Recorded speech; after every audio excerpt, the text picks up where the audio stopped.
Welcome to Press Play. I'm your host, Brian Clevenger. Since yesterday was Easter Sunday and today is Easter Monday, I figured why not keep the celebration going.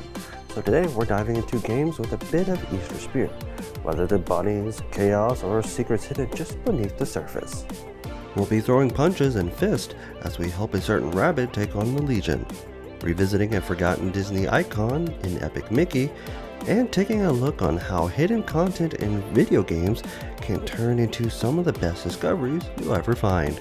All that and more on today's episode of Press Play, so grab a controller, maybe a few peeps, because it's time to hop into today's episode.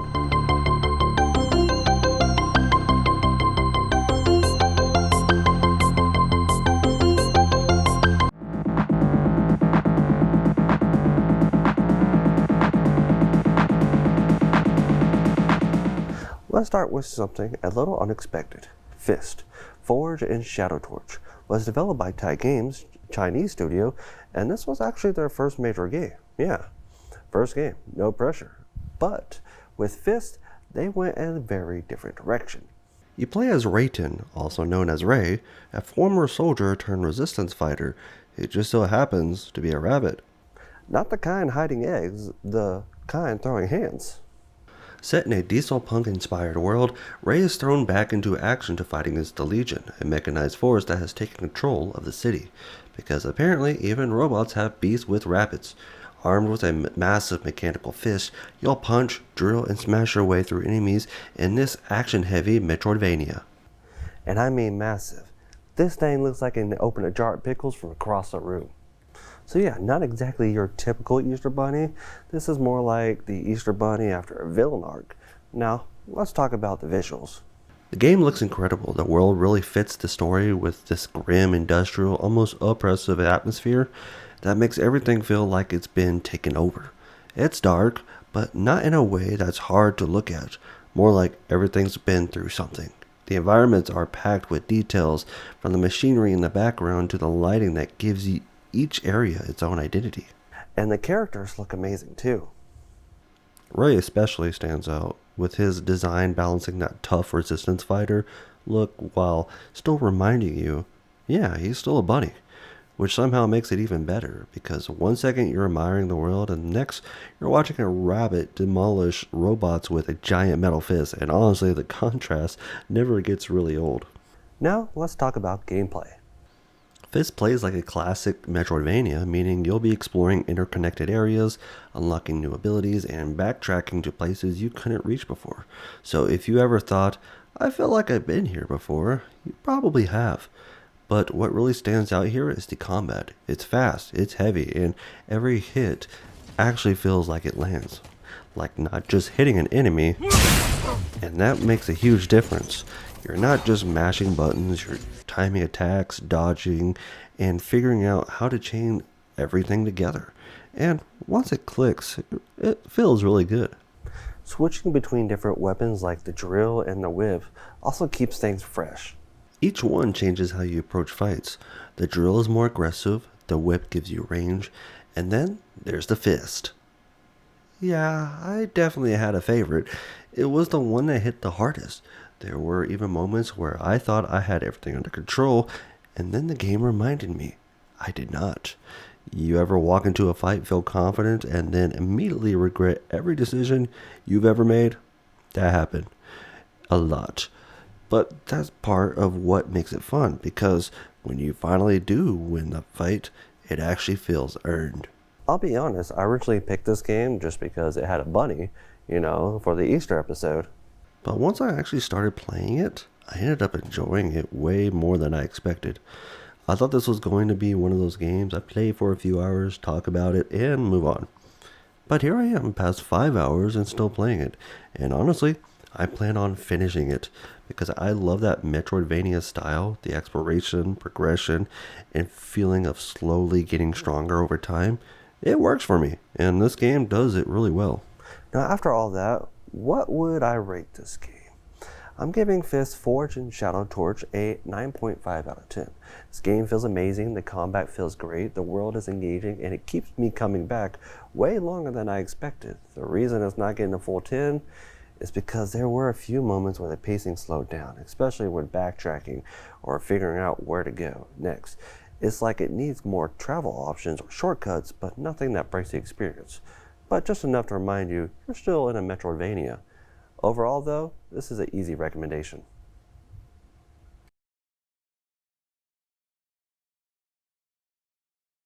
But not all rabbits in gaming are the ones you play as. Sometimes they're the ones at the center of the story. Let's rewind a bit. Before Mickey Mouse, there was Oswald, the lucky rabbit. Yeah, Disney's original star was a bunny. And in Epic Mickey, well, you play as Mickey. Oswald is at the heart of everything. He's not a playable character here, but he's still kind of the main character. And interestingly, in the sequel, Epic Mickey 2, you actually get to play as him. So yeah, he does get his moment.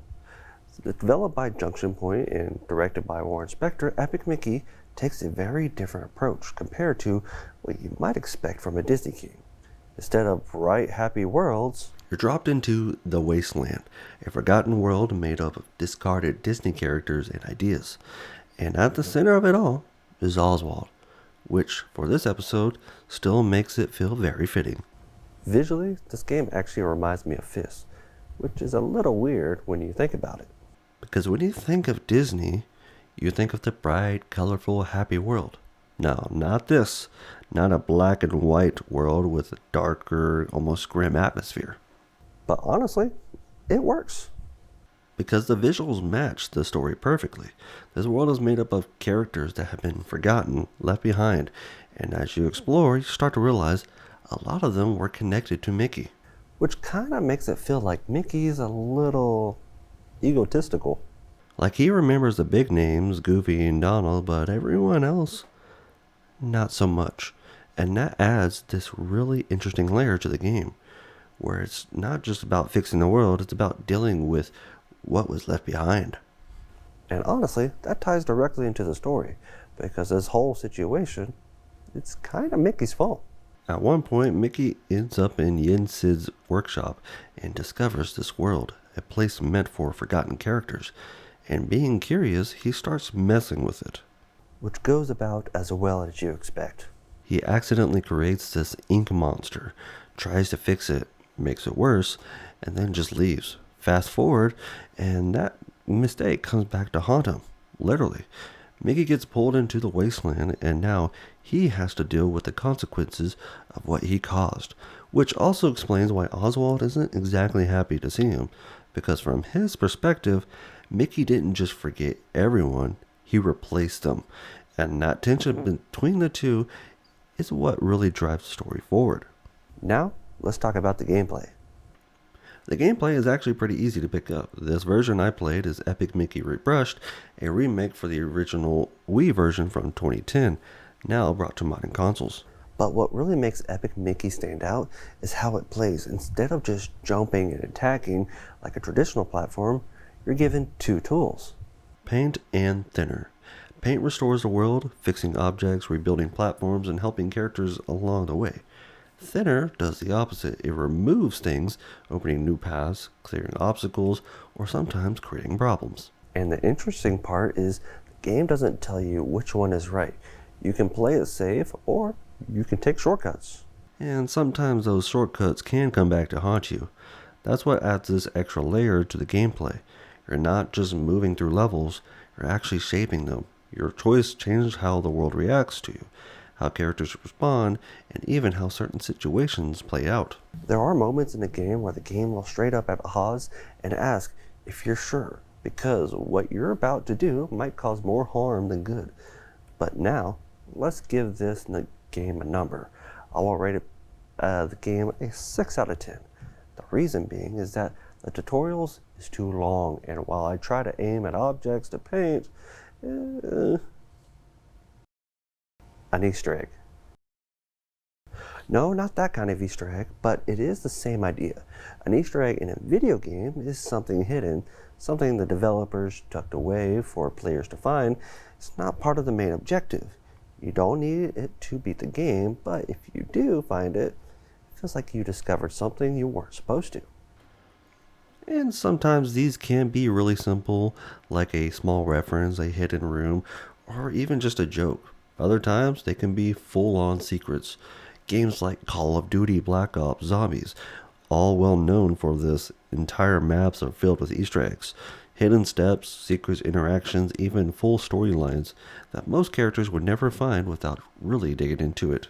And that's what makes Easter eggs so interesting. They reward curiosity. They reward players who explore, who experiment, and who don't just play the game but look beyond it. But Easter eggs didn't just appear out of nowhere. They actually have a starting point, and it goes all the way back to 1979.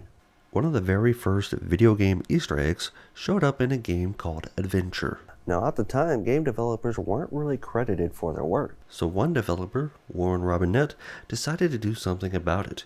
He hid a secret room inside the game, and if you managed to find it, you will see a message that said, "Created by Warren Robinett." And that was it. No announcement, no hint, nothing telling players it was even there. But once people discovered it, it changed everything because from this point on, developers started hiding things on purpose. Little secrets, references, inside jokes, things that weren't meant for everyone, just the players willing to look for them. And over time, those secrets evolved. What started as a hidden name in a room turned into a full-blown mysteries, entire puzzles, hidden boss fights, even secret endings. You can see that evolution in games like Call of Duty Black Ops Zombies, where Easter eggs aren't just hidden, they're practically events. Or games like Minecraft, where even something simple as renaming an animal can trigger a hidden feature. And that's what makes Easter eggs so unique. They've gone from single hidden messages to a core part of gaming culture. So now that we've talked about Easter eggs, what they are, and where they came from, let's take a look at some of the best ones in gaming that we have found so far. The Legend of Zelda Ocarina of Time, this one's simple but iconic. If you look through a window in Hyrule Castle, you can actually spot portraits of Mario characters, Yoshi, Peach, Bowser, just casually hanging out in a Zelda game. It doesn't affect gameplay at all, but once you notice it, you cannot see it. Halo Combat Evolved. Beat the game on Legendary and you unlock a hidden ending. It's short, unexpected, and feels like the game saying, yeah, you earned this. Red Dead Redemption 2, this one just weird. If you go to a certain cabin at a very specific time, you can witness a UFO. No explanation, no mission, it's just there, and honestly, that makes it even better. Grand Theft Auto 5. This isn't just an Easter egg, it's a full-blown mystery.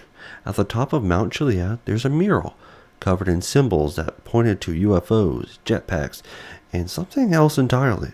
And to this day, people are still trying to figure it out. Batman Arkham Asylum. This one is legendary. There's a hidden room in the game, so well hidden that players didn't even find it right away. You had to blow up a random wall, and inside, you'll find a developer room. But here's the crazy part. It teases the sequel, Arkham City, before it was even announced. And that's what makes Easter eggs so great. Sometimes they're small, sometimes they're weird, and sometimes they're so hidden that they'll take years to uncover. So let's take a look at what's coming out in early April. And this time, we've actually got a pretty solid mix of big titles and some interesting indies. Starting with April 1st, Goat Simulator 3.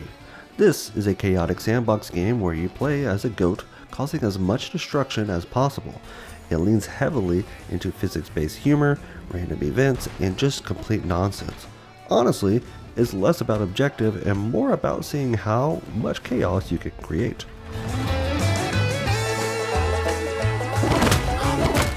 Then on April 2nd, we've got Darwin's Paradise. This is a puzzle platformer where you control an octopus trying to survive in a human world. You'll sneak through environments, solve puzzles, and use creative moments to stay out of danger. It's a really unique concept that blends stealth and platforming in a fun way.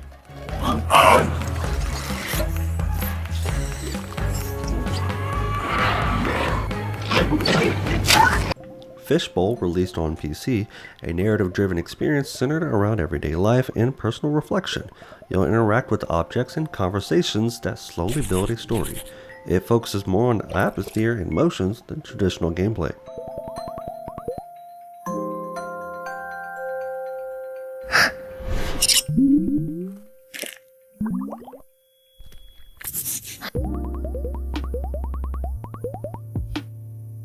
Modulus Factory Automation launches on PC, a strategy and automation game focused on building efficient production systems. You design factories, manage resources, and optimize workflows. It's all about problem solving and efficiency. Tlatoani Aztec Cities releases on PC, a city building game inspired by Aztec civilization. You manage resources, grow your city, and balance cultural and economic needs. Under our gaze, your empire will grow. Lands will bend to your will. On April 3rd, All Will Fall releases on PC, a physics-based colony sim set in a flooded world. You build and manage a settlement on unstable structures surrounded by water. The challenge comes from balancing expansion while keeping everything from collapsing. Your mission is to grow a small settlement into a sprawling colony and lead it to prosperity. April 7th brings a mix of indie titles and major releases. People of note releases on PC, PS5, Xbox Series, and Nintendo Switch 2. A narrative-driven RPG focused on music and storytelling. You interact with characters and make choices that shape the story. It blends emotional storytelling with light RPG elements. Now it's more my tempo. I'll take care of this. Kuluniku Bowl Up releases on PC. An arcade-style game focused on fast-paced physics-based challenges. You complete levels using timing and movement.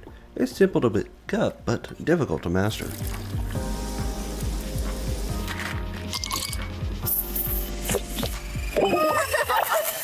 Signal Zone launches on PC, a survival experience set in a mysterious and dangerous environment. You explore, gather resources, and uncover what's happening around you. It leans heavily into atmosphere and tension.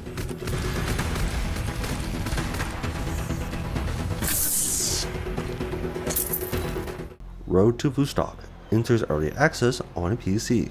A hardcore survival game set in a post-apocalyptic border zone. You manage resources, explore dangerous areas, and try to survive. It focuses on realism and strategy.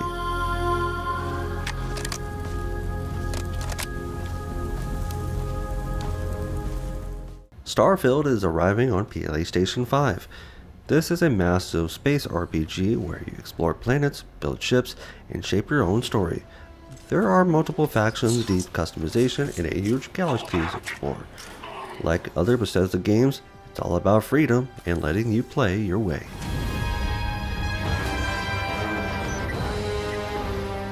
April 8th is easily the busiest day of the month. Pokemon Champions releases on Nintendo Switch, a competitive-focused Pokemon experience centered around battles and strategy. You build teams and test tactics against other players. It focuses on competitive play over exploration.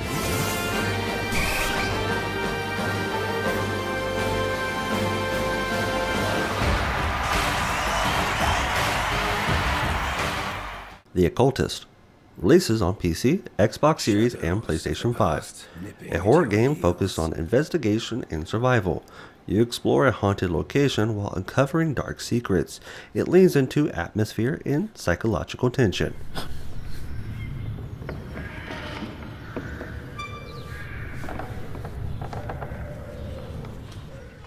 Lay of the Land launches on PC, a sandbox-style game built around creativity and exploration.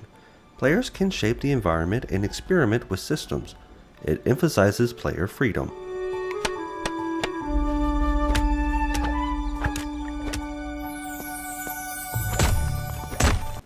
Chain Staff releases on PC, PlayStation 5, Xbox Series, and Nintendo Switch.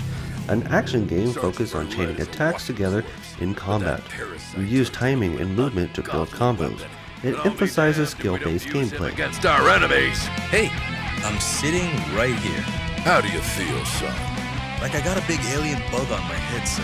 Annulus releases on PC, an abstract exploration experience with unique environments. Players uncover hidden details while navigating the world. It focuses more on atmosphere than direct storytelling.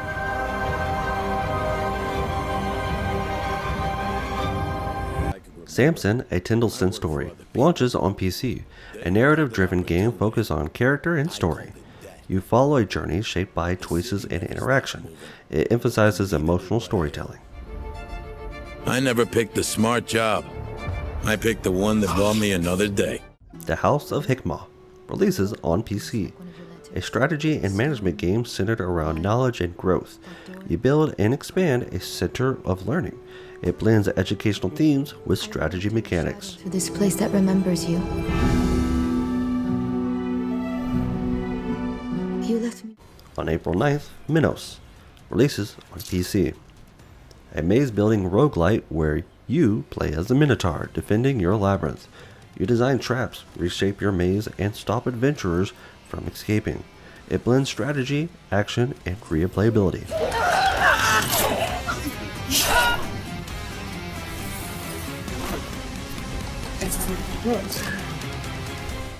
Dark Switch also releases on PC, a vertical survival city builder set on a massive tree. You manage limited space, resources, and tough decisions while defending against a mysterious fog. It combines survival mechanics with a city building strategy.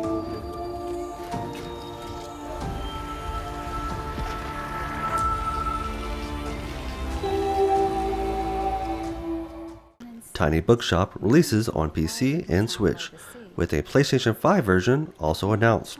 A cozy management game where you run a small traveling bookstore by the sea. You meet customers, recommended books, and build your collection over time.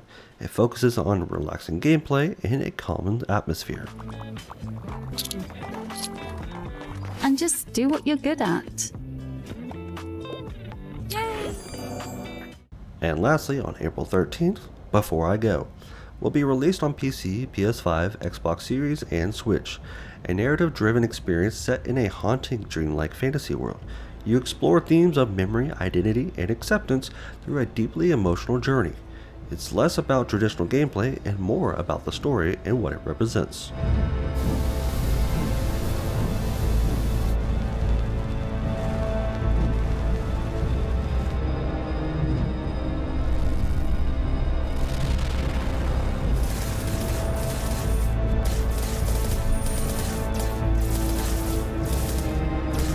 Now, before we wrap things up, I want to take a second to talk about what I've been playing recently. I've been playing, of course, is Fist. Yes, the one in the show. The reason why is because it reminds me of the genre it's based on, Metroidvania, which, if you don't know, is based on Metroidvania name, is that it's two names, Metroid and Castlevania. And I played a lot of Metroid. But that's not all. I play a lot of games in between and during episodes. I play Final Fantasy XIV, which is a massive multiplayer online role-playing game, or MMORPG for short. I've been playing this game probably since 2021 and still am, since the game is live service, meaning that the game is always online. And lastly, I've been playing Pokemon Pocopia. This is like my wind-down game. I play this game when the day is done. This game doesn't have any battles, but more focuses on progression in a relaxed way. There's no farming XP, but you still have to farm. And that's going to do it for today's episode of Press Play. Today we took a look at a robot throwing hands and fists, stepping into a forgotten world with Epic Mickey, and dug into some of the best Easter eggs hidden across gaming. From small secrets to full-blown mysteries, it's crazy how something so simple can turn into one of the most memorable parts of a game. And honestly, it kind of makes you wonder what you might have missed. So maybe next time you're playing something, take a second, look around, and try something weird. You never know what you might find. And if there's an Easter egg that you have found or games that you think I should play or check out, let me know or come hang out over in our Discord. But until next time, I'm Brian Clevenger, and this has been Press Play. So grab your controller, find something new to play, and I'll see you in the next one.